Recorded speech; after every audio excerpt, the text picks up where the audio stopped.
states are no longer the solution to this. The only way that we can move forward is through some collective action. Okay, there is these political disputes going on, of course there are, but nonetheless, we can work together, we can come up with shared solutions.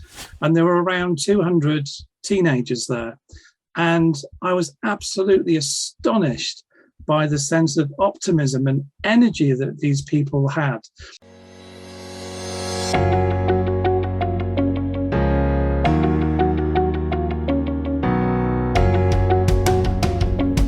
Here at Worldview, we explore everyone's perspectives, paradigms, knowledge constructs, and vision that broaden our worldview. Today, we are going to focus on climate security and the humanitarian development peace-building nexus. I am sure you will agree, a much needed and important discussion to have. I am really honored to have a distinguished panel. Professor Andrew Moran, who is Professor of Politics and International Relations and University Teaching Fellow with the London Metropolitan University. He's joined by Dr. Shaheen Malik, who was the course leader of the Master in Arts in Climate Security and Humanitarian Development and Peacebuilding, and also Dr. Bruce Fulbein, who is a senior lecturer in Politics and International Relations, all three of them with the London Metropolitan University. We're extremely happy for the Worldview community to connect and to hear us having this very important discussion, because change is the most significant challenge facing the global community today, and climate change is one of those. The problems generated by climate change will have a profound impact on our world, not least our political, economic, philosophical, ethical, or social justice systems. Our Worldview panel discussion is facilitas.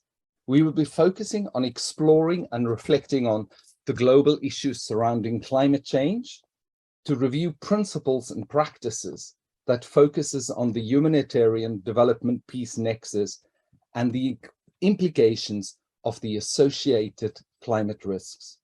But more importantly, our discussion will also focus on both the professional and the practitioner approaches in terms of exploring possible actions for delivering a more holistic, sustainable vision of community-based humanitarian development and peace-building solutions to pressing issues and impacts we currently face as a direct result of climate change, while at the same time contribute and to commit to leave no one behind.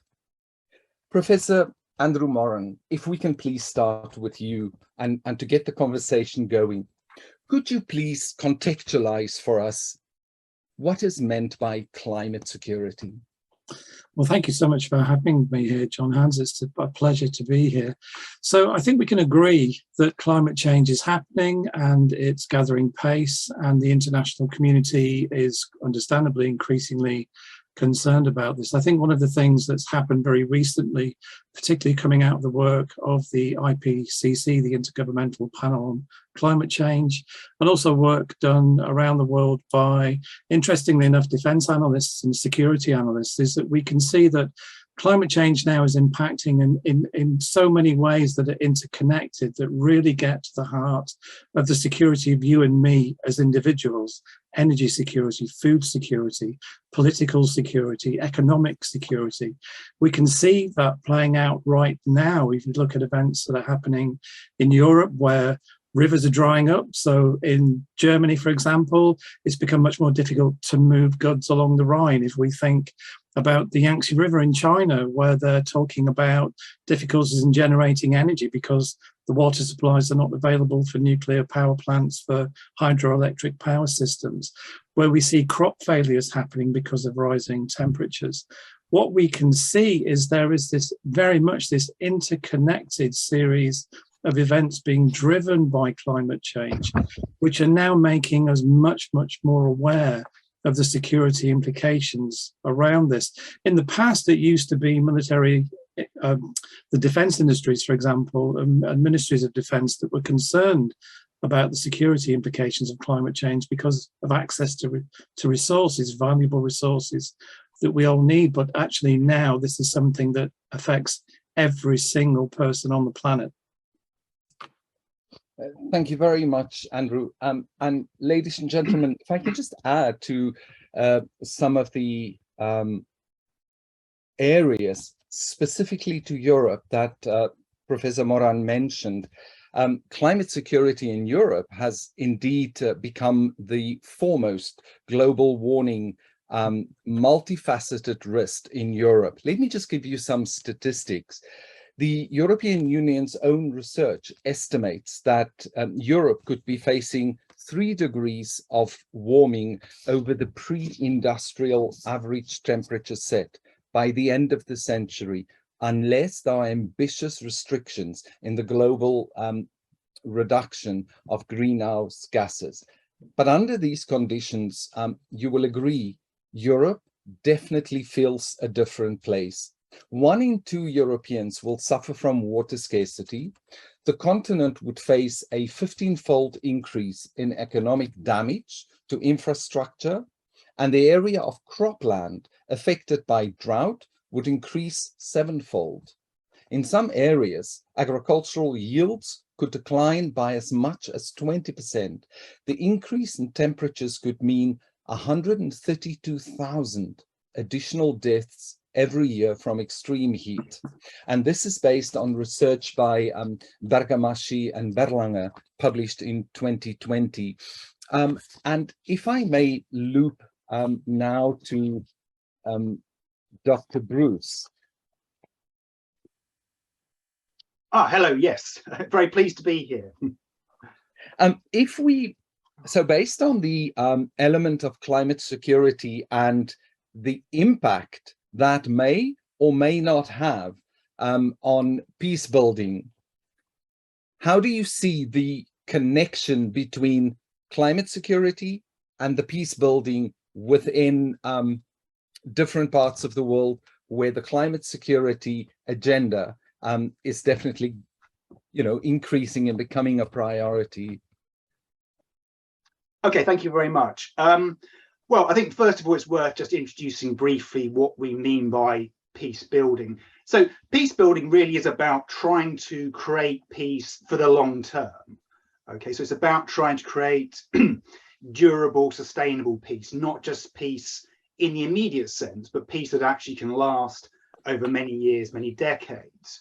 So as a consequence of that, therefore, to understand that goal of building long-term peace, we therefore need to look at what are the real deep-rooted causes of conflict, not just the superficial ones, but the kind of underlying ones. And I think that's where climate change very much comes in, that climate change sometimes isn't a direct cause of conflict, but what I think we tend to find is that it's kind of a risk multiplier. So where we have situations of vulnerability, where we have situations of fragility already, climate change tends to exacerbate those problems. So when we look at conflicts, for example, in the developing world, poverty, underdevelopment, drought, famine, these are all these kind of causes that lie behind so many conflicts. And when you bring climate change into the mix, then that just kind of exacerbates those problems and makes them even worse. Where I think particularly we notice the kind of ramifications for Europe are probably slightly different, in fact. I think on the one hand, what we see is some of the implications, some of the kind of knock-on effects of those conflicts in other parts of the world also being felt in Europe. And I think the big way we feel that probably is through refugees. And we've seen that in recent times, the kind of fallout from conflicts in places like Syria, Yemen, and so on, has been these kind of waves of immigrants, waves of refugees, coming into Europe, and then having to deal with all the attendant problems that may cause.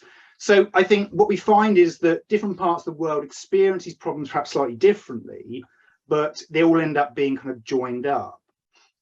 So in terms of actually kind of finding solutions, therefore, it's a mixture. On the one hand, if we want to increase security for Europe, it is partly about increasing and addressing climate security issues elsewhere. If you don't want to have to deal with the fallout of these conflicts in other parts of the world, is about dealing with them. But also, of course, within Europe itself, there are particular factors. I think at the present time, most notably would be the present kind of energy crisis, that is directly related to the dependency that we have upon fossil fuels, and how that makes even very developed economies, even very developed societies, very, very vulnerable to volatile price changes in oil and natural gas prices. So actually, we do see some of those same issues arising of increasing poverty, increasing stresses and strains upon communities that are also likely, therefore, to generate conflicts, even in developed European societies. So these things absolutely do all link together, and climate change is definitely one of the factors that exacerbates the potential for conflict. Thank you very much. And just before I bring Dr. Malik into the discussion, Bruce, can I ask you to clarify for us, because when we talk about peace building, we very often hear in the narrative positive peace and negative peace. Could you clarify for us, what does that mean within the context of peace building? Yeah, absolutely. This very much relates to this idea of kind of short-term and long-term peace. So the idea of negative peace refers to, I think, probably what many people would automatically think of as the meaning of peace. That is, it is the absence of kind of direct, kind of manifest violence. So, if a war is not directly taking place, we think of that as a negative peace. But what I think academics and the kind of research in this area tells us is that that's a very limited way of thinking about peace, that if all you are looking for is the absence of violence, that doesn't therefore touch on all the other issues that can contribute to kind of conflicts and tensions within societies. So, for example, there may not be a war going on, in much of Europe, certainly Western Europe, that's the case. That doesn't mean there aren't drives of conflict. There are political tensions, there are economic tensions, there is social, racial, religious injustices going on. And that's therefore what we start to address when we think about positive peace. So positive peace is that kind of fuller idea of peace, where you're not just addressing the direct forms of violence, but more of the kind of underlying and kind of structural factors that contribute to conflicts. And it's when you address those, you try to address those, is when you work towards this kind of longer term, more developed idea of positive peace. So it's a harder, in a way, in many ways, it's a harder task to address. But if you really want to address the underlying root causes of conflicts, then these are the ones you need to think about. And obviously, the environment and climate change comes in there as one of those deeper root causes, if you are looking for positive peace. Thank you so much. Dr. Shan Malik, if we could ask you please to take the discussion forward now in terms of, we've heard about all these important steps, the actors, in terms of the peace building blocks. How would you, or what is the advice you would share with us in terms of all these concerns, areas, risks, dealing with climate security? How do we then deliver effective peace building processes where the local community has full ownership of it and they don't become a tradable commodity in terms of how the international community very often deliver these different programs and development initiatives? Thank you, John Hans, and very pleased to be here. I think what I'd like to do is to highlight the intrinsically transnational nature of climate security and climate problems.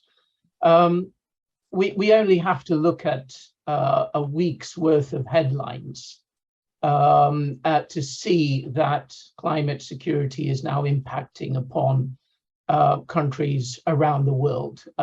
Just over the last few days, I've read headlines about the lessons, or rather lack of lessons, learned in the United States as a result of Hurricane Harvey and the flood damage that was caused by that. Half of China is under severe drought, where its largest river Poyang Lake, I think it is, a freshwater River is so dry that they have to dig late at night because of the intense heat in order to get to the lowered water table. Climate change is pushing the possibility of up to $3 billion worth of annual damage done in the Western United States alone.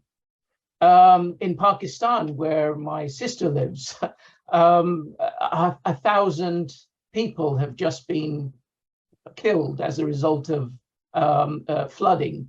Pakistan has experienced 300% more monsoon rains this time around than over the last few years. And these sorts of problems are clearly transnational. We are experiencing them globally, and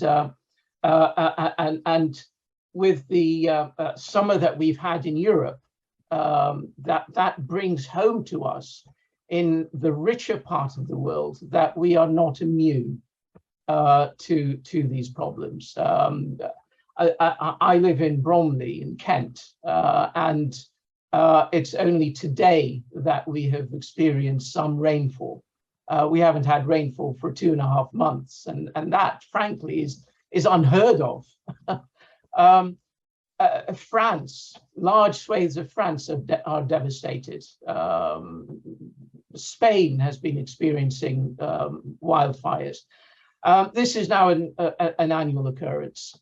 So this intrinsically transnational nature of climate security means, for me, means that we need to stop thinking in terms of the traditional state-centric view, Westphalian temple that we've been so used to over the duration of the Cold War, for example. The post-Cold War period has brought us to a much more collective environment, a global environment in which the borders are no longer so rigidly defined. And climate security is one area which provides us with a way to recognize that we are in this together, and that there is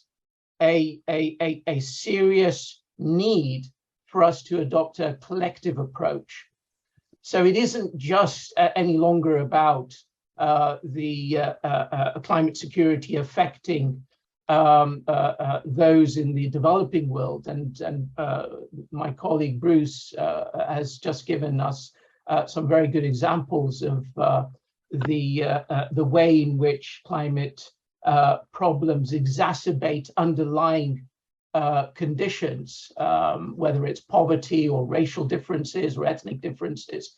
But we will, I think, in going forward, begin to experience those in Europe as well. And this summer should be a wake-up call to not just Europe, but to the West, that we do share a major problem with regards to climate security, and we share those problems with the rest of the world. And the only way in which we are going to be able to get on top of this this problem is to recognize that and start thinking about collective solutions, and not just reinforcing those inside and outside spaces known as states. States are no longer the solution to this. The only way that we can move forward is through some collective action. Thank you very much for that. And you really very nicely opened the next question that I would like to ask you, and that is how so much of these natural resources, let's take the simple example of fresh water supply, has become a commercial tradable commodity that some of the big, they'll remain nameless, actually sign agreements with certain governments to have the right to exploit these natural water supplies, and the local community do not have access to this water, and if they want, they have to purchase bottled water. And yet the president of this very organization then goes on an international speaking tour and to say that access to drinking water becomes a fundamental human right, a human right that is articulated by commercial interest. Can I just ask you, you know, what is your opinion on that when natural resources that should be where communities should have access to it, all of a sudden becomes a tradable commodity? Thank you, John. And I think that would be one of the worst developments. The United Nations itself has recognized the human right to water, but not just water, but also to sanitation. And it is acknowledged that clean drinking water and sanitation are essential to the realization of all human rights. There need to be some commodities within the human condition that need to stay away from this drive towards commercialization, and clearly water is one of them. But that doesn't answer the question of how we can access water. It obviously is going to need to be commercialized to a certain extent, but whether we rely on governments to subsidize, whether we rely on NGOs to step in, whether we rely on the international community to through organizations like the United Nations to decommercialize, or at least provide a way in which we can have access to this, what is effectively a human right, and it should be a human right, in the same way as access to food has been debated as a human right with the variety of approaches from the mid-1970s onwards about dealing with food as a human right. I think water needs to be included within that category. Absolutely. And I think the way in which we can deal with this is to develop a collective response. We need to draw on the skills that are apparent and available in the NGO network, but also in organizations like the UN system, but also not ignoring the state system that we are also used to, because we can't discount the power of the state even today. Thank you very much. And I would like to loop back to Bruce. Bruce, within the peace building, peacekeeping, peacemaking nexus, and the increasing lack of confidence in elected governance that we see, the election results show us the evidence of and specifically the younger generation that just don't feel that their interests and values are necessarily represented. How do you think educational institutions can guide, can facilitate reflections on these very important questions? Okay, maybe I'll come at that at a slightly different angle and possibly answer some of your previous questions as well. I think what we're coming up against in many ways are the limitations of traditional approaches to peace building. So traditionally, peace building has very much been kind of a top-down kind of process, led by governments, led by international organizations, and also to an extent, multinational corporations. And one of the big problems with that has always been that, therefore, it's been about those at the top kind of dictating terms to those at the bottom. It's been about outside actors coming into countries and with their plans or with their schemes, however good they may be, but to some extent riding roughshod over local concerns, local priorities, local values even. One of the most interesting developments really within peace building thinking in recent times has been to try to argue for the opposite of this. Peace building from below, grassroots peace building, and so on. And that can be a really fruitful way of, I think, addressing a lot of these problems. I mean, to go back to the water issue, for example, a really good example of a project, a kind of a grassroots-led project, took place, I think a few years ago now, in the kind of earlier part of this century, known as the Good Water Neighbor Project in Israel, between Israeli, Palestinian, and Jordanian communities. So what they did was, bypass all the conflict, all the issues going on at the elite level. You can't reach agreements and so on and so forth. Instead, what they did was, they got communities to partner with each other across the divide. So Israeli, Palestinian, Jordanian communities to kind of to self-manage their water supplies. Water being one of the big issues undoubtedly in the Middle East, and particularly in relation to that kind of conflict area. And that was a great way, therefore, of kind of getting away from all of these elite level problems and getting local people, empowering local people, manage their own resources, find their own solutions to these problems. And one of the great useful kind of almost knock-on benefits of this is that in turn, helps with the underlying conflict, actually helps build relationships, shows people, look, we're not necessarily as different as we might have thought we were between different peoples. Okay, there is these political disputes going on, of course there are, but nonetheless, we can work together, we can come up with shared solutions. So I think that's an important point about a lot of these issues as well, actually, that it's very easy, I think, to talk about climate change and so on and focus on the negatives and see it all as doom and gloom. But actually the potential for finding kind of positive answers, even beyond the environmental issue, of actually building relationships between communities that help with wider conflict is, I think, the great potential of this. So I think projects like this really are the answer.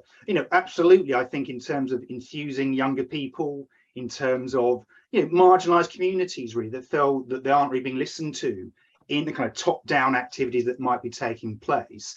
These kind of grassroots, some spontaneous, some absolutely might require support, financial assistance, whether from the UN or the EU or wherever. But as long as people themselves are front and center, setting their priorities, finding their own solutions, I think that's the great way forward to getting people passionate, energized, involved. Thank you so much, and this opens another question, which I'm going to ask Andrew, if I may ask you to take that one. And it's so essentially what when we look at the institutions of the state and the rule of law system, but we've been blind to the power and the influence of the law of culture and how powerful that can be in terms of community elders and tradition and culture, rather than the liberal notion of state. Could you share with us how you, in terms of so many of the research activities and some of your programs at the London Metropolitan University, where you look at the correlation of the complementarity between traditional knowledge and culture of law, if you want, and the rule of law, and how you can use the two to be mutually beneficial? I want, if you don't mind, just to pick up on something Bruce said and say something optimistic, which is an anecdote, which is I have three children, and they're very committed to campaigning on the environment and very progressive, and why wouldn't they be? They're in an academic's house. But I took my middle child to see Greta Thunberg speak in London just before Greta Thunberg became quite rightly the international phenomenon that she is. And I remember sitting in a room, it was a Quaker house in London, and there were around 200 teenagers there. And I was absolutely astonished by the sense of optimism and energy that these people had. And the thing that I really came away with from that was not just their energy and desire to make a real difference, but actually how they were all interlinked with networks across the world, where in many countries around the world, there are young people campaigning at the local level, as Bruce has suggested, on climate change issues, on a whole variety of issues, which leaves me as an old man very optimistic for the future in that sense. But thinking about the question that you've asked, I often come back in my head to this phrase that politicians often use about responsible stakeholders. We live in a world now where I think that optimism we had around liberal globalization is rapidly diminishing, where we thought China would rise as a responsible stakeholder within the Western international system. We thought Russia could maybe be accommodated within that. And of course, that now is being questioned, and quite substantially questioned and undermined. And I think part of that goes back when we think about how do we tackle this vast problem of climate change. I agree with Shaheen that we need to rethink the relationships that states have. We need to rethink these institutions that exist. I think we need to actually rethink the economic models that we have in existence around the world, that the West in particular, I don't think can carry on in the way that its economic models have developed in the last 50 years and are still moving forwards. So when we think about that clash between the cultural and the institutional, if you are meaning how do we get around those kind of local issues, conversations have to happen, evidence has to be gathered, the science has to be believed. We have to challenge those who deny that climate change is happening. We have to call out the politicians who are doing nothing about it. We have to think about the long term. When we think about economic security, food security, energy security, we have a conversation going on in the UK at the moment about who the next leader of the Conservative Party will be. And by that, we mean the next leader of this country, the next Prime Minister. I'm not criticising the Conservative Party, but what I do notice is absent is any conversation about those things. There's no conversation about climate change, no conversation about energy security at a time when people are going to struggle substantially in this country. There's no conversation about food security. So I think when we think, and part of that I think is just the British culture, we can always get by. That's no longer the case. But we need to think, I think, much more about the way in which we all interrelate around the world, as Shaheen says. It's that old cliche of the butterfly's wing, isn't it? It flaps and it has an impact somewhere else. We've got to somehow accommodate these different cultural approaches to tackling climate change, where there may be very localized issues around surviving, for example. If you live in a rainforest and your only way of surviving is to sell illegal wood, you're going to be thinking about that. Is that something I can do if I've got to feed my children? We need to provide alternative. That is, there's a culture that we feel has one element which is damaging for the environment. What do we do about that? You know, we have this problem that the developed world says to the developing world, well, as you develop, you have to do it this way. This is one of the problems with the COP26 and the COPs before that, where those countries will say, hang on a minute, you're in a position of economic development. Why are you telling us we can't get there? It's so there are all of these kind of really difficult things that need to be balanced. But I think as we're becoming much, much more aware of how these elements do interrelate, where we have to think about the cultural, we have to think about the institutional, we have to think about the economic, the political, and so on, and that people begin to understand that interconnectedness.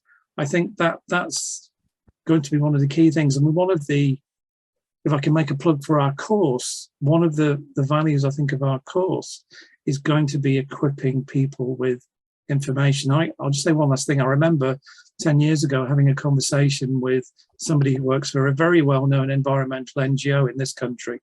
And I asked them, you know, why is it that the public just are not concerned about climate change? And the answer they gave me, which I think was right, was it's so big, it was impossible to fully understand. It's somewhere down the line in terms of years, and it's over there. It's not in the West. It's in the countries that Bruce has talked about, that Shaheen has mentioned. Well, now it's here. And I think people are beginning to understand now that this is something we all have a role within in terms of tackling. But that, as you say, John Hans, I think there are going to be bumps along the road quite clearly in tackling this. Thank you so much, Andrew. And this, if we have about just over 15 minutes left, and I would like that we spend the second part of the discussion to talk about some really exciting news, and that is the collaborative partnership between the London Metropolitan University and the United Nations Institute for Training and Research, with the launch of the Master of Arts in Climate Security, Humanitarian Development and Peace Building. And allow me first, on behalf of the Worldview community, to congratulate the London Metropolitan University for launching this program, because as you have stated, there is really so much need from a practitioner perspective to share some of these different areas and concerns, but not in terms of only raising concerns, but also how to work towards sustainable solutions and practical means of how these challenges can be met. So I would like each one of you, please, and if I can start with you, Andrew, tell us more about this program. And, if I can say, why should anybody that is interested, why should they register for this program? Because, well, quite simply, because it's the most pressing issue the world faces. And it's as simple as that. I often get asked by students, is nuclear proliferation more worrying than terrorism, or is it this or is it that? And I will always come back to climate change and make the point that this is something that will impact on every single person on this planet. In terms of this degree, why would you want to study it? Because we have always thought that there was a need to create something that was very practitioner focused, that would enable people to build up a knowledge base, to share information with other practitioners as well, and to go out there into the community, whether it's local or beyond that, to really make a difference. And that's what we're very, very excited about in terms of this degree. In fact, I have to be honest, I've been at London Met for 30 years. There have been many things that have excited me during that time, but this is the thing that I'm so pleased that we're doing, because it really is, as I say, the most important issue that the world faces. And we're fully geared up for this. And we're so delighted to be working with UNITAR. I can't, occasionally I'll wake up in the morning and pinch myself and thinking, wow, we're working with UNITAR, because of the knowledge and the experience that is coming with that. It's absolutely fantastic. Thank you so much. Bruce, if I can ask you, what would you add to what Andrew already shared with us in terms of this program? Well, I think probably what I would come back to is the emphasis that it's not doom and gloom. It's not just, here's a whole shopping list of problems. It's about solutions. And it is about high-level solutions. Of course it is. There are international treaties, conventions, and so on at that level. We've absolutely got to talk about. But to come back to my points, I'd really want to emphasise, the local. It's about empowering communities themselves to find solutions, and that has so many benefits, so many positives to it. That again, I think the danger can be with when we talk about environmental politics, people can think it's all about telling people not to do things and to limit themselves. But I think the lessons of peace building it's the opposite. It's about what more can we do and what can we do better that will not only contribute to climate security, but will improve our communities, and will build bonds between communities and those sorts of things. So I think the emphasis on solutions is very much the angle that I think I think students will find particularly attractive, that we'll be emphasizing. Thank you so much, Bruce. Shane. I'd like to just go back to the point I made about the transnational nature of climate security.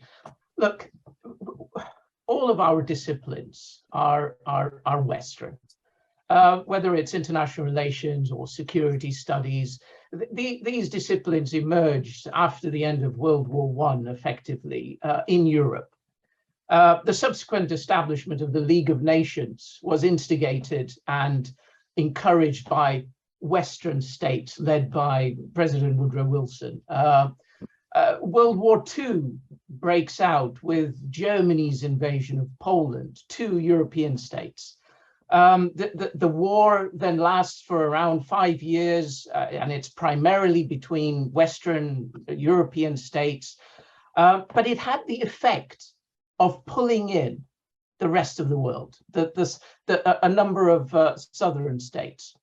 The Cold War then officially starts after World War II, and the 2 main states pursuing it are the United States and the Soviet Union. Again, a very Eurocentric and protracted conflict. But this European affair had the effect of pulling in much of the rest of the world, as both superpowers begin to encourage their own respective client states to join their causes. So this has taught me as an academic that the world's events have revolved very much around Europe. But what I've tried to challenge in my career, and I think this MA in climate security, looking through the module list, reinforces that, is that we need to challenge that very narrow discourse by highlighting the variety of discourses within security studies, within international relations, that have constructed non-Western states and people as the others, or at the very least being different to the West. And what the current climate emergencies reinforce is that we are not a separate, distinct part of the world, but we are connected to the others. And so in that sense, then, we need to get away from this preoccupation that we have with ourselves and recognize that if we are to make ourselves secure in the West, in Europe, we need to start worrying about the other parts of the world. And when I look at the great variety of modules that are being taught on this on this course, many of which are being provided by UNITAR, from the disciplinary modules such as international security studies to other modules that deal specifically with peace building and so on and so forth.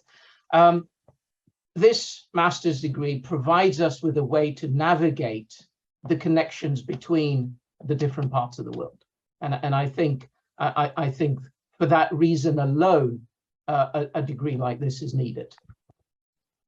Professor Andrew Moran, Dr. Shine Malik, Dr. Bruce Philbin, thank you so much, gentlemen, because what you've all just said is this master program will demonstrate we are in this together, but it's solution orientated, and at the same time making sure that we leave no one behind. I thank you so much, and at the same time allow me once again to congratulate the leadership shown by the London Metropolitan University of embracing a really innovative master program, but also to say, you know, led by 3 academics, that what you have shown to us in this discussion, it's not just about intellectual debates, but it's also connecting our common humanity and the strength and the weaknesses that can be turned into opportunities.